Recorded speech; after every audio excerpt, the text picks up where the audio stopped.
ನಮಸ್ಕಾರ. ದಾನುಶ್ರೀ ಭಕ್ತಿ ಚಾನೆಲ್ಗೆ ಸ್ವಾಗತ. ದಯವಿಟ್ಟು ಲೈಕ್ ಮಾಡಿ, ಸಬ್ಸ್ಕ್ರೈಬ್ ಮಾಡಿ ಮತ್ತು ಬೆಲ್ ಐಕಾನ್ ಒತ್ತಿ ನಮ್ಮ ಚಾನೆಲ್ಗೆ ಬೆಂಬಲ ನೀಡಿ. ಶ್ರೀ ಸಿದ್ಧಾರೂಢ ಕಥಾಮೃತ 1ನೇ ಅಧ್ಯಾಯ. ಶ್ರೀ ಗಣೇಶಾಯ ನಮಃ. ಶ್ರೀ ಗುರುಭ್ಯೋ ನಮಃ. ಶ್ಲೋಕ. ಗುರುರ ಬ್ರಹ್ಮ ಗುರು ವಿಷ್ಣು ಗುರುದೇವೋ ಮಹೇಶ್ವರ ಗುರುರ್ ಸಾಕ್ಷಾತ್ ಪರಬ್ರಹ್ಮ ತಸ್ಮೈ ಶ್ರೀ ಗುರುವೇ ನಮಃ. ಹೇ ಸಿದ್ಧಾರೂಢ ಸದ್ಗುರುವೇ, ನಿನಗೆ ಜೈ ಜಯಕಾರವಿರಲಿ. ಗಣೇಶ ಶಾರದಾ ರೂಪಗಳಿಂದ ನೀನೇ ನಟಿಸುತ್ತಿರುವಿ. ನೀನು ಅನಾದಿ ಮತ್ತು ಅನಂತನಾಗಿರುವಿ. ಅಂಥಾತನಾದ ನಿನ್ನ ಕೃಪೆಯಿಂದಲೇ ಈ ಗ್ರಂಥವು ನಿರ್ವಿಘ್ನವಾಗಿ ನಡೆಯತಕ್ಕದ್ದಾಗಿರುತ್ತದೆ. ನೀನು ಜ್ಞಾನದೇವನ ಅವತಾರವನ್ನು ಧಾರಣ ಮಾಡಿದಾಗ ನಿನ್ನ ಕೃಪೆಯಿಂದಲೇ ಕೋನವು ವೇದವನ್ನು ಉಚ್ಚರಿಸುವಂಥದ್ದಾಯಿತು. ಅದೇ ಪ್ರಕಾರವಾಗಿ ಅಗಾಧವಾದ ನಿನ್ನ ಚರಿತ್ರೆಯನ್ನು ನನ್ನ ಕೈಯಿಂದ ರಚಿಸುತ್ತಿರುವಿ. ಯಾವ ನಿನ್ನ ಕೃಪೆಯಿಂದ ಮೂಕನು ಮಾತನಾಡುವನೋ, ಕುಂಟನು ಪರ್ವತವನ್ನು ಏರಿ ಹೋಗುವನೋ ಮತ್ತು ಕುರುಡನು ಜಗದ್ವೈಚಿತ್ರ್ಯವನ್ನು ನೋಡುವಂಥವನಾಗುವನೋ, ಅಂಥ ಅಪಾರ ಮೇಮೆಯುಳ್ಳಂಥ ನೀನು ನನ್ನ ಮತಿಯನ್ನು ಪ್ರೇರೇಪಿಸುವಂಥವನಾಗು. ಸದಾ ಕಾಲದಲ್ಲಿಯೂ ಚಿತ್ ಸ್ವರೂಪದಲ್ಲಿ ಇದ್ದುಕೊಂಡು ಅನಂತ ರೂಪಗಳಿಂದ ನಟಿಸುವಂಥ ನೀನು ಲೀಲಾ ಮಾತ್ರದಿಂದ ನಿನ್ನ ಹಸ್ತದಲ್ಲಿ ಗೊಂಬೆಗಳಂತಿರುವಂಥ ನಮ್ಮನ್ನು ಕುಣಿದಾಡಿಸುವಿ. ನೀನು ಸರ್ವಾಂತರಗಳಲ್ಲಿ ವ್ಯಾಪಿಸಿಕೊಂಡಿದ್ದು ವಿನೋದ ಮಾತ್ರದಿಂದ ಆಜ್ಞಾಪಿಸಿದಿ. ಅಂದರೆ ಮಹಾಶಿಲೆಗೆ ಸಹ ವೈಖರಿ ವಾಚ ಹುಟ್ಟಿ ಉಪನಿಷದಾರ್ಥವನ್ನು ವಿವರಿಸಲಾರಂಭಿಸಿತು. ಕಮಲಾಸನನಾದ ಬ್ರಹ್ಮನ ರೂಪದಿಂದ ನೀನೇ ಜಗತ್ಕರ್ತನು, ವಿಷ್ಣು ರೂಪದಿಂದ ನೀನೇ ವಿಶ್ವವನ್ನು ಪಾಲಿಸುತ್ತಿ ಮತ್ತು ರುದ್ರ ರೂಪದಿಂದ ಸಂಹಾರಕರ್ತನು ನೀನೇ ಆಗಿರುತ್ತಿ. ನಿನ್ನ ನಾಮವನ್ನು ಪ್ರೇಮದಿಂದ ಗರ್ಜಿಸದೆ ವಿಘ್ನಗಳು ದಿಗ್ಭ್ರಮೆ ಹೊಂದಿ ಹೂಡುತ್ತವೆ ಮತ್ತು ನಿನ್ನ ಚರಿತ್ರೆಯನ್ನು ವರ್ಣಿಸುವುದಕ್ಕೆ ಬಹು ಸಂಭ್ರಮದಿಂದ ಸ್ಫೂರ್ತಿಯು ಉಂಟಾಗುತ್ತದೆ. ಅಂತಹ ದಯಾಳವಾದ ಸದ್ಗುರು ಮಾತಾ ಆಗಿರುವ ನೀನು ನನ್ನನ್ನು ಉದ್ಧಾರ ಮಾಡುವ ಉದ್ದೇಶದಿಂದ ನಿನ್ನ ಚರಿತ್ರೆಯನ್ನು ವರ್ಣಿಸುವುದಕ್ಕೆ ನನಗೆ ಆಜ್ಞೆಯನ್ನು ಕೊಟ್ಟಿರುವಿ ಮತ್ತು ಅಂತರ ಹೃದಯದಲ್ಲಿಯೂ ಒಲಿದಿರುವಿ. ನನ್ನ ಅಂತಃಕರಣ ಚತುಷ್ಟಯಗಳನ್ನು ವ್ಯಾಪಿಸಿಕೊಂಡು ಜಡನಾಗಿರುವ ನನ್ನನ್ನು ನಿಮಿತ್ತ ಮಾಡಿ ನೀನೇ ನಿನ್ನ ಕಥೆಯನ್ನು ಹೇಳಿಸುತ್ತಿರುವಿ. ಈ ಪ್ರಕಾರವಾಗಿ ತಾಯಿಯಾಗಿರುವ ನೀನು ಆಡಿಸುತ್ತಿ. ಹೀಗಿರುವಂಥ ಸಂತರ ಚರಣಗಳನ್ನು ವಂದಿಸುವೆನು. ಯಾವ ಸಂತರ ಕೃಪಾಲೇಶದಿಂದ ಭವಸಾಗರದೊಳಗಿನ ಪ್ರಾಣಿಗಳು ತಾರಣರಾಗುವರೋ ಮತ್ತು ಯಾರ ಸೇವೆಯನ್ನು ಶೂಲಪಾನಿಯು ಅತ್ಯಾದರದಿಂದ ಸ್ವತಃ ಮಾಡುವನೋ ಮತ್ತು ಬ್ರಾಹ್ಮಣ ಮ್ಲೇಂಛ ಶೂದ್ರ ಎಂಬ ಭೇದವಿಲ್ಲದೆ ಯಾವಾತನ ಮುಖದೊಳಗಿಂದ ಅಹೋರಾತ್ರಿ ನಾಮ ವಿಚಾರವಾಗುತ್ತದೋ ಮತ್ತು ಇಂಥವನ ಸೇವೆಯನ್ನು ಶ್ರೀಪತಿಯು ತಾನೇ ಮಾಡುವನೋ ಅಂತಹ ಸಂತರ ಚರಣಾರವಿಂದಗಳಿಗೆ ನನ್ನ ನಮಸ್ಕಾರವಿರಲಿ. ಶ್ರೀ ಸಿದ್ಧಾರೂಢರ ಅತ್ಯಂತ ಪ್ರೀತಿಗೆ ಪಾತ್ರರಾಗಿರುವ ಶ್ರೀ ಕಬೀರದಾಸರನ್ನು ನಾನು ವಂದಿಸುವೆನು. ಹೇ ಶ್ರೋತ್ರ ಜನರುಗಳಿರ, ಏಕಾಗ್ರ ಚಿತ್ತದಿಂದ ಆಲಿಸುವಂಥವರಾಗಿರಿ. ಪೂರ್ವಾರ್ಧ ಚರಿತ್ರೆಯ ಅಂತ್ಯದಲ್ಲಿ ಕಥಿಸಿದ್ದೇನೆಂದರೆ, ಸದ್ಗುರುಗಳು ಹುಬ್ಬಳ್ಳಿಯೊಳಗೆ ತಮ್ಮ ಸ್ವಾಶ್ರಮದಲ್ಲಿ ಇರುತ್ತಿದ್ದು ಭಕ್ತರನ್ನು ಪಾಲಿಸುತ್ತಿದ್ದರು.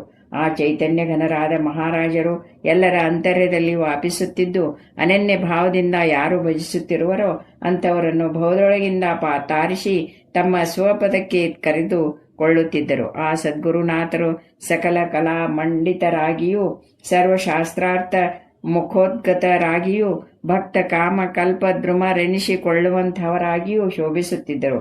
ಪ್ರಾತಃಕಾಲದಲ್ಲಿ ಮತ್ತು ಚತುರ್ಪ್ರಹರದಲ್ಲಿ ನಿತ್ಯ ವೇದಾಂತ ಶ್ರವಣರು ಅಮೃತವನ್ನು ಭಕ್ತರಿಗೋಸ್ಕರ ಪಾನ ಮಾಡಿಸಿ ಅವರ ಭವಭ್ರಮೆಯನ್ನು ಹಾರಿಸಿ ಬಿಡುವಂತಹ ಸದ್ಗುರುಗಳ ಸ್ಥಾನಕ್ಕೆ 4 ಪ್ರಕಾರದ ಭಕ್ತರು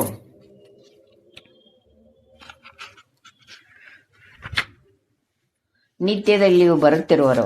ಸದ್ಗುರುಗಳಾದರೂ ಅವರವರ ಅಧಿಕಾರಕ್ಕನುಸಾರವಾಗಿ ಅವರವರಿಗೆ ಉಪದೇಶಿಸುತ್ತಿರುವರು. ಪ್ರಥಮತಃ ಗೃಹದಾರಾದಿಗಳಲ್ಲಿ ಚಿತ್ತವುಳ್ಳಂಥ ಲೌಕಿಕ ಜನರು ಸದ್ಗುರುಗಳ ಸನ್ನಿಧಿಗೆ ಒಂದು ದಾರ, ಸುತ, ಧನ ಇವೇ ಮುಂತಾದಗಳನ್ನು ಸ್ವಸುಖಾರ್ಥ ಬೇಡುವರು.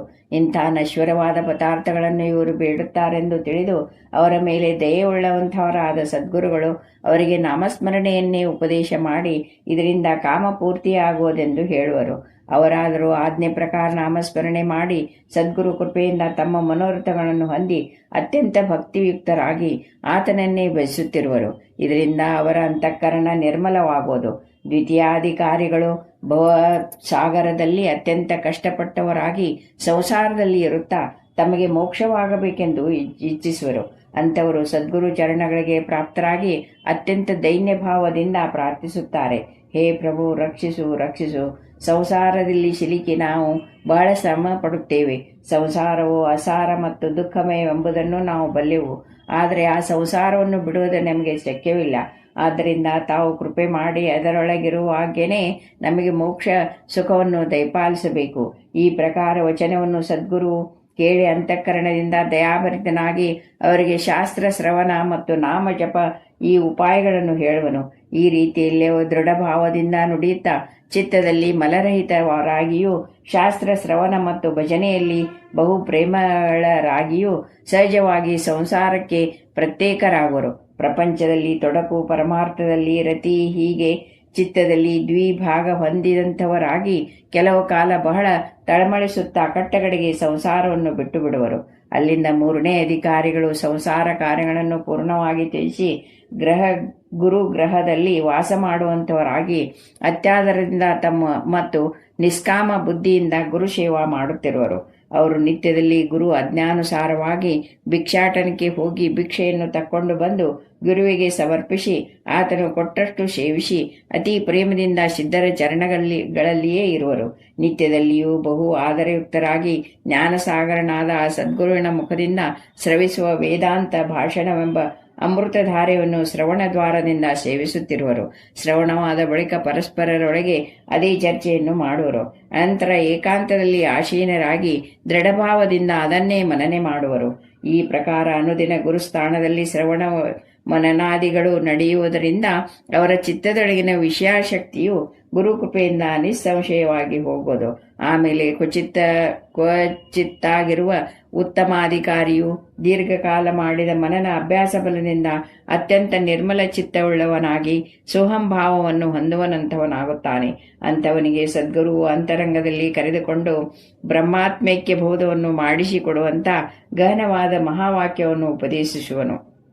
ಅದರಿಂದ ಆತನಿಗೆ ದ್ವೈತ್ವ ಅದ್ವೈತವೆಂಬ ಭಾವಗಳೆರಡೂ ಶೂನ್ಯವಾಗಿ ಎಲ್ಲ ವ್ಯಕ್ತಿಗಳು ಶಾಂತವಾಗಿ ಅಖಂಡವಾಗಿ ಎಲ್ಲ ವೃತ್ತಿಗಳು ಶಾಂತವಾಗಿ ಅಖಂಡವಾಗಿ ಆತನು ಏಕಭಾವದಲ್ಲಿದ್ದು ಆನಂದವನ್ನು ಅನುಭವಿಸುತ್ತಾನೆ. ಆತನ ಮೇಲೆ ಸದ್ಗುರುವಿನ ಪೂರ್ಣ ಕೃಪೆಯಾಗಿ ಆತನು ಸರ್ವಾಧಿಷ್ಠಾನವಾಗಿ ಈಶ್ವರನಿಗಿಂತಲೂ ಮೇಲಿನ ಸ್ಥಾನವಾದ ಬ್ರಹ್ಮದಲ್ಲಿ ಏಕರೂಪನಾಗಿ ಹೋಗುತ್ತಾನೆ. ಇಂಥ ಮಹತ್ತಾದ ಪದವನ್ನು ಆತನು ಹೊಂದಿದರೂ ನಿತ್ಯದಲ್ಲೂ ಸದ್ಗುರು ಸೇವಾ ಕಾರ್ಯಗಳನ್ನು ಅತಿ ಪ್ರೇಮದಿಂದ ಮಾಡುತ್ತಾ ಎಲ್ಲರೂ ಕೂಡ ವಿನಯದಿಂದಲೂ ದಯಾಭಾವಯುಕ್ತನಾಗಿಯೂ ವರ್ತಿಸುವನು. ಈ ಪ್ರಕಾರ ಚತುರ್ವಿಧ ಅಧಿಕಾರಿಗಳು ಸಿದ್ಧರ ಸನ್ನಿಧಿಯಲ್ಲಿ ಪ್ರಾಪ್ತರಾಗುವರು. ಅವರವರ ಅಧಿಕಾರವನ್ನು ಪರೀಕ್ಷಿಸಿ ಸಿದ್ಧ ಸದ್ಗುರುಗಳು ಅವರವರಿಗೆ ಯುಕ್ತವಾದ ಬೋಧ ಮಾಡುವರು. ದೂರ ದೂರ ಪ್ರಾಂತ್ಯಗಳಿಂದ ಅನೇಕ ಜನ ಭಕ್ತರು ಬರುವರು ಮತ್ತು ಸಿದ್ಧಕೃಪೆಯಿಂದ ತಮ್ಮ ಮನೋರಥಗಳನ್ನು ಪ್ರಾಪ್ತಿ ಮಾಡಿಕೊಂಡು ಹೋಗುವರು.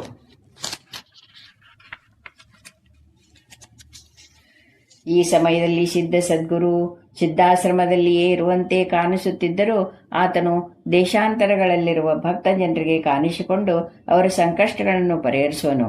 ಅವರ ತಾಪಗಳನ್ನು ಶಾಂತಿಪಡಿಸಿ ಅವರಿಂದ ಪೂಜಾದಿಗಳನ್ನು ಕೈಕೊಂಡು ಅವರಿಗೆ ಆ ಮರಣ ಭಕ್ತಿ ಮಾರ್ಗಕ್ಕೆ ಹಚ್ಚಿ ಆ ಕರುಣಾಘನನಾದ ಸದ್ಗುರುವು ಅವರನ್ನು ಉದ್ಧರಿಸುವನು. ಆ ಸಮಯದಲ್ಲಿ ಸಿದ್ಧಾರೂಢರು ತೋರಿಸಿದಂಥ ಅನೇಕ ಚಮತ್ಕಾರಗಳು ಎಲ್ಲ ಭಕ್ತರಿಗೆ ವಿದಿತವಾಗಿರುತ್ತವೆ. ಅವುಗಳನ್ನೆಲ್ಲ ಈ ಗ್ರಂಥದಲ್ಲಿ ಬರೆಯಬೇಕಾಗಿ ಸದ್ಗುರು ರಾಯನ ಆಜ್ಞೆಯಾದ ಮೇರೆಗೆ ಗ್ರಂಥವನ್ನು ಆರಂಭಿಸುತ್ತೇನೆ. ಯಾವಾತನು ಈ ಗ್ರಂಥವನ್ನು ಪಠಿಸುವನೋ ಆತನ ಪಾಪವೆಲ್ಲ ನಷ್ಟವಾಗಿ ಬ್ರಹ್ಮಾನಂದದಲ್ಲಿ ತಲ್ಲೀನನಾಗುವನೆಂದು ಸದ್ಗುರುವು ಈ ಗ್ರಂಥಕ್ಕೆ ವರದಾನವನ್ನು ಕೊಟ್ಟಿರುತ್ತಾನೆ.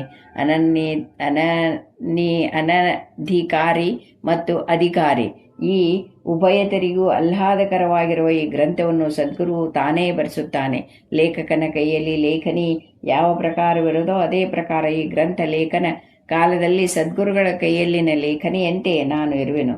ಸದ್ಗುರು ರಾಯನೇ ತನುಮನಗಳಲ್ಲಿ ವ್ಯಾಪಿಸಿದ್ದು ತನ್ನ ಚರಿತ್ರೆಯನ್ನು ತಾನೇ ಬರೆಯುತ್ತಾನೆ.